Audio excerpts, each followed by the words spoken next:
Shalom, shalom, bien-aimés frères et sœurs, dans le Seigneur Jésus-Christ, soyez bénis, que la paix et la grâce de Dieu vous soient communiquées en abondance. Je suis le prophète Elijah Yeshua, évêque senior de Ethan International, comprenez par là Église, le tabernacle de toutes les nations.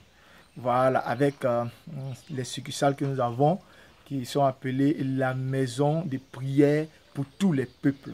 Voilà, soyez bénis. Vous êtes en ce matin à cette première mission de notre télévision qui commence comme ça, bien petit. C'est vrai qu'aujourd'hui, nous n'avons pas les caméras et tout ça. Et nous n'avons que le téléphone pour filmer. Mais il faut commencer. Il faut commencer. C'est Dieu qui bénit. Voilà. Donc, comme je vous ai dit, vous êtes à notre première émission de télévision sur les réseaux, sur le net, appelée l'heure de la restauration. De la restauration.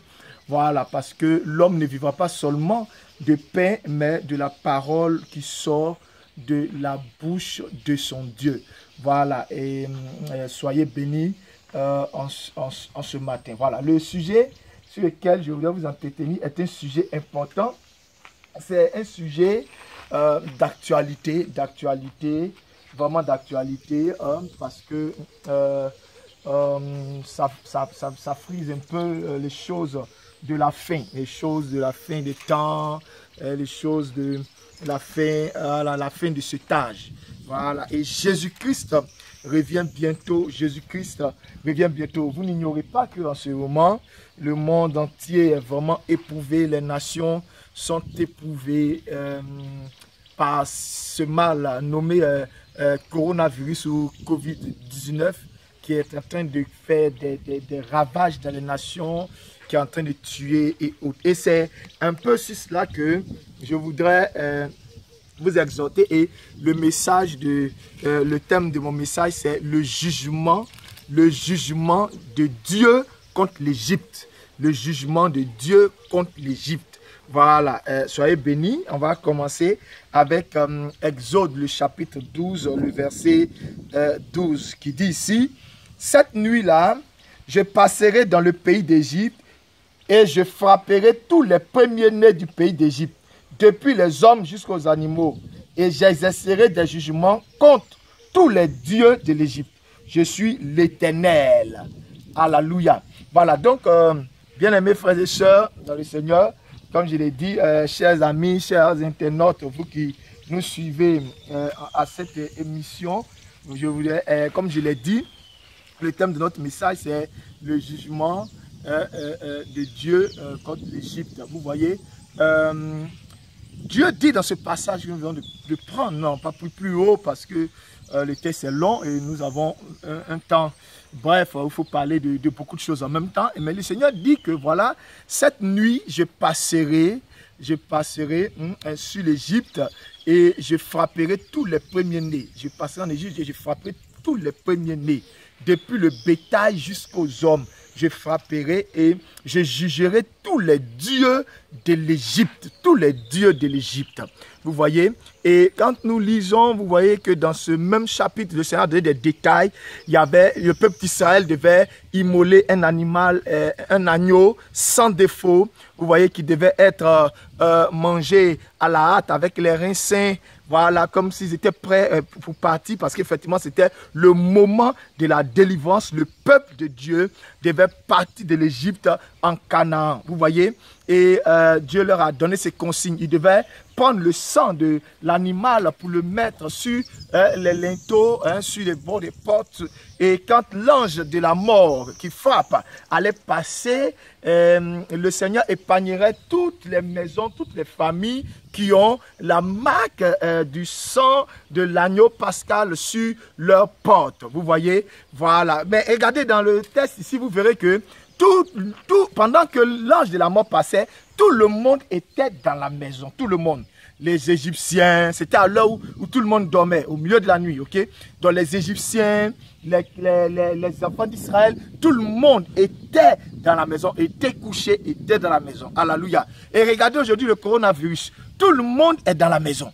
Toutes les grandes capitales sont vides. Tous ces mégalopoles, métropoles parisiennes, new-yorkaines, tous là, toutes ces grandes villes sont aujourd'hui vides.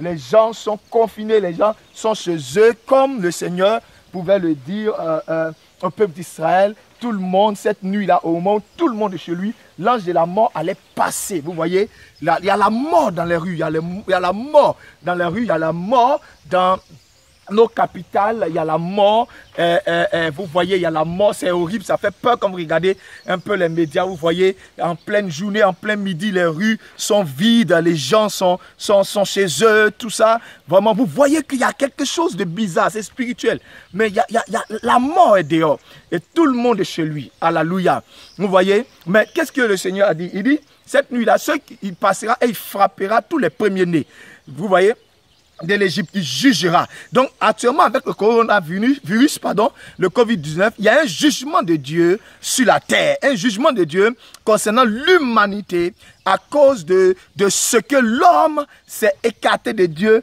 et continue encore de s'écarter de Dieu. Vous voyez ce qui se passe aujourd'hui dans les nations, vous voyez ce qui se passe aujourd'hui un peu partout, des choses qui se font, que Dieu a interdit dans sa parole, l'homme qui marie l'homme, la femme qui marie la femme, ces choses sont légalisées aujourd'hui. L'idolâtrie est à un niveau élevé. Alléluia.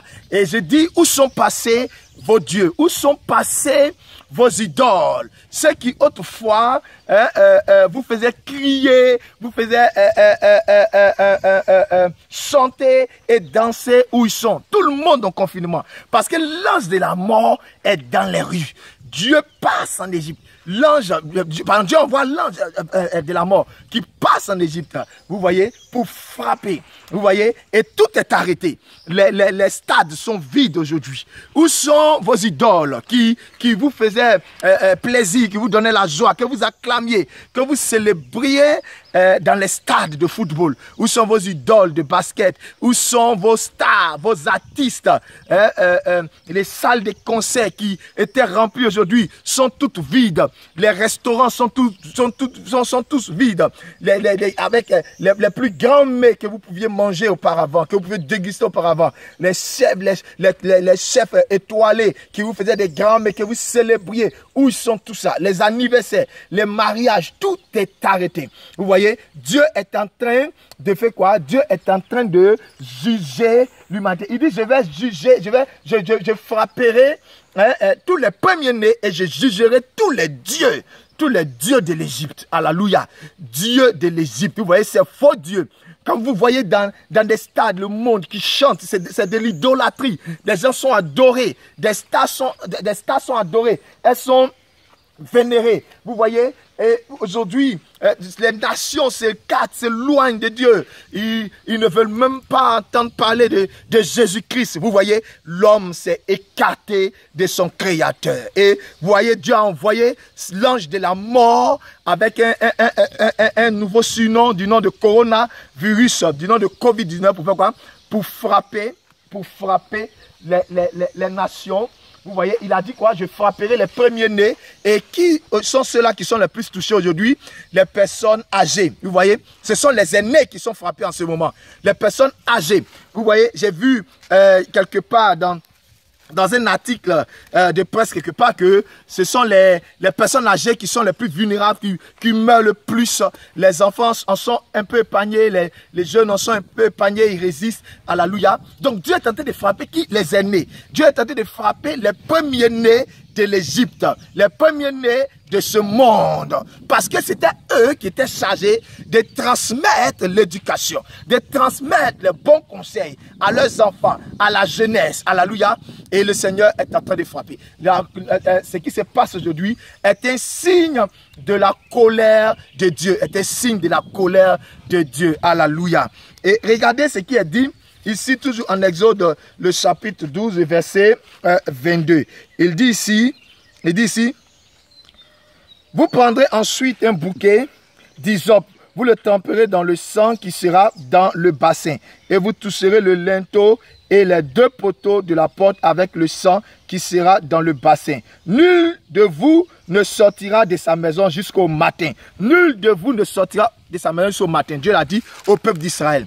Aujourd'hui, ça concerne aussi les enfants de Dieu. Les églises sont fermées. Il dit nul ne sortira. Les églises sont fermées. Les prières sont arrêtées. Alléluia. Et des gens pourraient dire par exemple, mais pourquoi est-ce que on ne peut pas se réunir? Pourquoi est-ce que les hommes politiques prennent des décisions pour empêcher nos réunions politiques, et puis pas politiques, pardon, excusez-moi, nos réunions spirituelles, religieuses?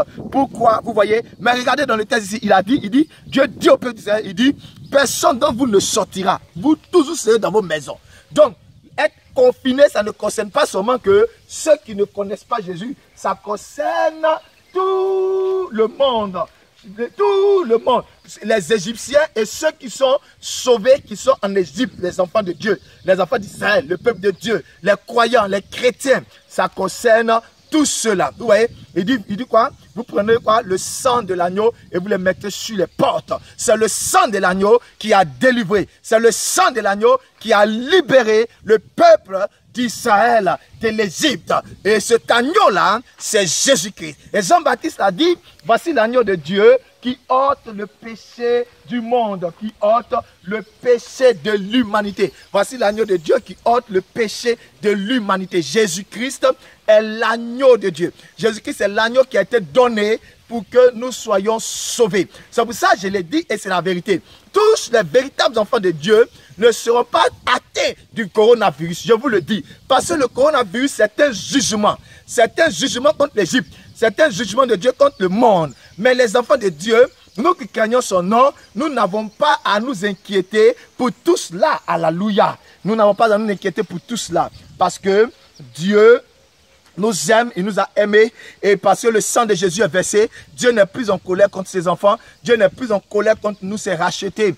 Alléluia. Mais il faille que nous aussi, nous soyons confinés, nous aussi, nous soyons dans la maison, nous aussi, nous arrêtions les prières pendant un temps. C'est vraiment, vraiment important. Donc, si tu es chrétien, tu me suis et que tu étais un peu découragé, un peu abattu par tout ça, ne t'inquiète pas. Tu as vu, vous voyez dans ce texte que Dieu dit à ses enfants, personne ne sortira. Personne ne sortira. Alléluia. Parce que c'est aussi un moment de méditation pour tous les enfants de Dieu. Un temps de réflexion pour tous ceux qui portent le sceau de Dieu, le gage qui est le Saint-Esprit, alléluia, de Dieu. Amen. C'est un moment pour nous de nous asseoir, de réfléchir et de comprendre encore plus que l'espoir est là. Jésus-Christ n'est pas à la porte, mais il a dépassé la porte. Jésus-Christ revient, Jésus-Christ arrive, frères et sœurs. Est-ce que vous me comprenez? Donc, pour nous qui sommes confinés, mais qui avons la foi, nous sommes en méditation, nous sommes en prière, nous prions pour le personnel médical, nous prions pour que ces morts s'arrêtent, nous prions pour que Dieu fasse grâce, alléluia, et nous voyons en cela, en ce qui se passe, un signe selon lequel le Seigneur est déjà là. Le Seigneur est déjà là. Vous voyez, l'Église doit être enlevée comme Israël devait partir de l'Égypte. L'Église doit être enlevée. Alléluia. Soyez bénis. Et on va terminer avec ce verset, toujours le même chapitre, mais on va lire ici le verset 51. Il dit ici, et ce même jour, l'Éternel fit sortir du pays d'Égypte les enfants d'Israël selon leur armée. Et ce même jour, l'Éternel fit sortir du pays d'Égypte les enfants d'Israël selon leur armée. Alléluia. L'Éternel fit sortir. Quand Dieu a envoyé ce jugement, le même jour, vous voyez, Dieu a fait sortir son peuple. Dieu les a délivrés de l'Égypte. Dieu les a libérés par ce miracle, par cette 10e plaie. Alléluia. Donc, qu'est-ce que ça veut dire? Ça veut dire que lorsque vous voyez le coronavirus, lorsque vous voyez la mort, lorsque vous voyez tous ces fléaux, vous devez comprendre que le temps de l'enlèvement de l'Église est arrivé. Le temps de l'enlèvement de l'Église est arrivé. Et c'est à ce sujet que je voulais lancer un appel et dire à tout le monde de s'apprêter parce que Jésus-Christ revient bientôt. L'épouse sera enlevée. Nous serons enlevés, frère. J'ai l'assurance de mon salut. Et je te pose la question, est-ce que toi qui me suis, tu as l'assurance de ton salut? Est-ce que toi qui me regardes, tu as l'assurance de ton salut? Es-tu sûr que si la 7e trompette sonne, sonne maintenant et que l'épouse est enlevée, tu partiras aussi. C'est le temps pour les serviteurs de Dieu, les servants de Dieu de prendre conscience. Parce que ce jour-là, l'Éternel délivra le peuple d'Israël et toutes ses armées. Dieu va délivrer l'église, l'épouse bientôt. L'enlèvement est là. Coronavirus est un signe biblique. Le Psaume 91 ont prophétisé ça. On parlait de cette peste, on parlait de cette pandémie. Vous voyez, Jésus-Christ est déjà là. Seras-tu avec nous? Partiras-tu aussi ce jour-là, mon frère, ma soeur, serviteur, servante de Dieu? C'est le temps de laver sa robe. C'est le temps de se purifier de toute souillure, de toute impurité. Alléluia. Et je viens te dire ici ce message. Ce qui se passe est un jugement de Dieu contre l'Égypte. Bientôt, ça va s'arrêter. Et quand tout s'arrêtera, les choses reprendront. L'homme se remettra encore à pécher. Les hommes marieront les hommes, les femmes marieront les femmes, les hommes marieront les animaux. Bientôt, toutes ces choses arriveront. Mais mon frère, dans ce calme, lorsque tout semblera calme et que la vie semblera répondre, Jésus-Christ reviendra. Jésus-Christ enlèvera son église. Jésus-Christ enlèvera son épouse. Alléluia. Je sais que Jésus-Christ est déjà, il a dépassé la porte du ciel et il est presque suspendu afin qu'au son de l'archange la tempête sonne. Donne ta vie à Jésus-Christ. Donne-toi à Jésus-Christ. Donne-toi à Jésus-Christ. Donne-toi à Jésus-Christ. Sinon, ce que je voulais dire, en fait, c'est accepte Jésus-Christ. Parce qu'en fait, on ne se donne pas à Jésus-Christ, mais on accepte Jésus-Christ qui est à la porte. Accepte Jésus-Christ dans ta vie. Accepte Jésus-Christ comme ton Seigneur et ton Sauveur. Que la grâce et la paix du Seigneur soient avec vous. Toi qui veux accepter le Seigneur Jésus-Christ, je te recommande de faire cette prière rapidement avec moi. Seigneur Jésus, je te reconnais comme mon Seigneur et mon Sauveur. Je sais que tu as donné ta vie pour moi et que à la croix, tu m'as racheté par ton sang. Je crois en l'œuvre que tu as faite à la croix. Je crois que tu es mort pour mes péchés. Je te confesse aujourd'hui comme mon Seigneur et mon Sauveur. Et je te reçois dans mon cœur comme mon Seigneur et mon Sauveur. Merci parce que tu as effacé mes péchés et tu m'as donné maintenant, dès que je confesse avec ton serviteur, l'Esprit, ton Esprit comme gage de mon salut. Merci Père pour le miracle. Merci pour cette œuvre. Au nom de Jésus-Christ. Amen. Soyez bénis, je suis le prophète Elijah Yeshua. Et comme je l'ai dit, nous avons commencé une série de messages que vous aurez sur Internet. Alléluia. Voilà. Pour tous ceux qui veulent soutenir ce ministère, faire un don. Alléluia. Voilà, financier ou je sais pas, en tout cas matériel, en tout cas tous ceux qui veulent faire des largesses pour que vraiment nous puissions vraiment avoir des caméras bientôt qui nous filment. Je vous exhorte à nous contacter ou à faire votre don sur ces numéros que je vais donner. C'est le 77 94 77 56. Je le répète, 77 94 77 56. Ou le 44 86 79 79. 44 86 79 79. Le coronavirus est vaincu. C'est un message que Dieu donne pour nous parler. Dieu vous bénisse. Dieu vous garde dans vos maisons. Bye bye. Ciao.